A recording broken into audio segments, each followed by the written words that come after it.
அனைவருக்கும் வணக்கம்.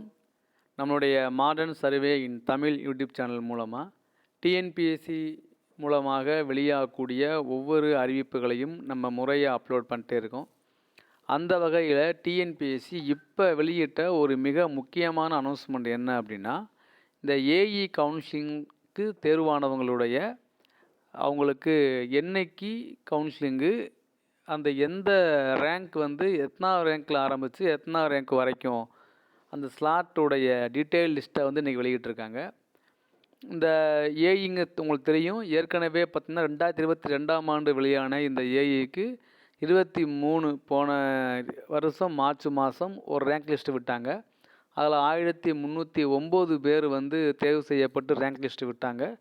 அதுக்கு பிறகு சிவி சரியாக அப்லோடு பண்ணாதனால நீக்கம் பண்ணவங்க வழக்கு தொடுத்து அந்த வழக்கின் மூலமாக வெற்றி பெற்றவங்க 20 பேரை இப்போ உள்ளே ஆட் பண்ணி ரிவைஸ்டு ரேங்க் லிஸ்ட்டை வந்து டிஎன்பிஎஸ்சி வெளியிட்டிருக்காங்க. ஸோ மொத்தம் 1329 பேர்த்துக்கான ரிவைஸ்டு ரேங்க் லிஸ்ட்டை டிஎன்பிஎஸ்சி கடந்த வாரம் வெளியிட்டாங்க. நம்ம கூட அதை பற்றி ஒரு வீடியோ போட்டிருந்தோம் டீட்டெயில்டாக. ஸோ இப்போ என்ன பண்ணியிருக்காங்க அப்படின்னா, இந்த ரிவைஸ்டு ரேங்க் லிஸ்ட்டில் உள்ளவங்களுக்கு பிப்ரவரி மாதம் 3ஆம் தேதி 4ஆம் தேதியும் கவுன்சிலிங்குன்னு சொல்லிட்டாங்க அன்றைக்கேவும். இப்போ கொஞ்சம் என்ன பண்ணுறாங்கன்னா டீட்டெயில்டாக அதில் வந்து யாருக்கு என்னென்னைக்கு என்ன டைமிங்கில் என்ன ரேங்க்கில் உள்ளவங்களுக்கு கவுன்சிலிங் நடக்குது அப்படின்னு போட்டிருக்காங்க. இது உண்மையிலே ஒரு நல்ல ஒரு விஷயந்தான். அதில் பார்த்தீங்க அப்படின்னா ஃபஸ்ட்டு பாருங்கள், மொத்தம் 4 இது இருக்குது.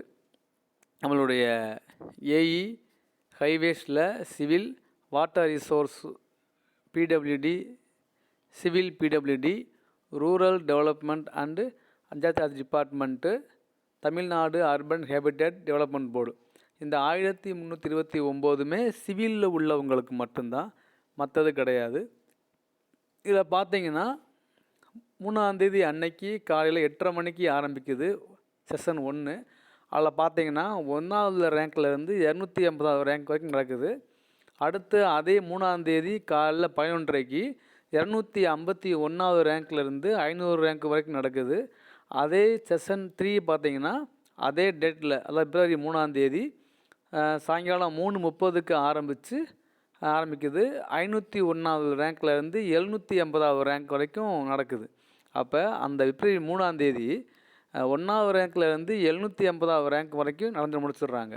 அடுத்து 4ஆம் தேதி அதே மாதிரி 8:30 காலையில் 751வது ரேங்க்லேருந்து 1050வது ரேங்க் வரைக்கும் நடக்குது கவுன்சிலிங்கு. அடுத்து அதே 4ஆம் தேதி 11:30 மணிக்கு 1051வது ரேங்க்லேருந்து 1329 ரேங்க் நடக்குது. இது வந்து நம்மளுடைய சிவில். அடுத்து பார்த்திங்கன்னா நம்மளுடைய ஏஇ வந்து சென்னை மெட்ரோபாலிட்டன் டெவலப்மெண்ட் அத்தாரிட்டி சிஎம்டிஏவில் உள்ள, அதில் பார்த்தீங்கன்னா ஒரே ஒரு 1லேருந்து 31 ரேங்க் வரைக்கும். அதே மாதிரி ஆட்டோமொபைல் இன்ஜினியர் மோட்டார் டிபார்ட்மெண்ட்டில் 1லேருந்து 9 ரேங்க் வரைக்கும். ஜென்ரல் ஃபோர்மேன் பார்த்திங்கன்னா அதில் 1வது ரேங்க்லேருந்து 54 ரேங்க் வரைக்கும் பிப்ரவரி மாதம் 4ஆம் தேதி நடக்குது. 4ஆம் தேதி 3:30க்கு ஆரம்பிக்குது. ஸோ பார்த்திங்கன்னா இந்த 2 நாளில் இந்த ஏஇயோடைய டோட்டல் கவுன்சிலிங்கை ஒவ்வொரு இதாக முடிச்சுட்டாங்க செஷன் வாரியாக. ஸோ அது குறித்து நீங்கள் பார்க்குறது தான் இப்போ இந்த பதிவு. ஸோ அதனால் அந்த ரேங்க் லிஸ்ட்டில் 1329 பேர்த்துக்கும் என்ன ரேங்க்னு தெரியும். அவங்களில் 3ஆம் தேதி 1வது ரேங்க்லேருந்து 780வது ரேங்க் வரைக்கும் அவங்க ஃபஸ்ட் நாள் போயிடுவாங்க. 4ஆம் தேதி 781லேருந்து 1329 வரைக்கும் அடுத்த நாள் போவாங்க. ஸோ அவங்களுக்கு தெரிஞ்சு போகும் அப்போ என்னென்னைக்கு வரணும், அந்த டைமிங் என்ன, அந்த டேட்டு என்ன, அந்த டேட்டில் எந்த டிபார்ட்மெண்ட்டை கூப்பிட்றாங்க அப்படிங்கிறத ஃபுல்லாக வந்து அங்கே தெளிவாக வந்து டிஎன்பிஎஸ்சி கொடுத்துட்டாங்க. ஸோ இதை நீங்கள் நோட் பண்ணிக்கோங்க. இந்த ஏஇயில் தேர்வாளர்களுக்கு இதை நீங்கள் அவங்களுக்கு இதை வந்து ஷேர் பண்ணுங்கள், அவங்களுக்கு யூஸாக இருக்கும். இதை வந்து ஒரு டிஎன்பிஎஸ்சி இந்த மாதிரி டீட்டெயிலாக நல்லாயிருக்கும்.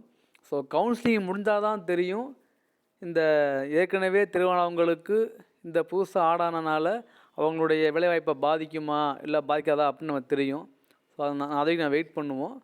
கவுன்சிலிங் முடிஞ்ச பிறகு நம்ம டீட்டெயிலாக பார்க்கலாம். ஸோ அதனால் இப்போதைக்கு டிஎன்பிஎஸ்சி வெளியிட்ட ஒரு முக்கியமான அறிவிக்கை இது தான். ஸோ நோட் பண்ணிக்கோங்க. தேங்க்யூ.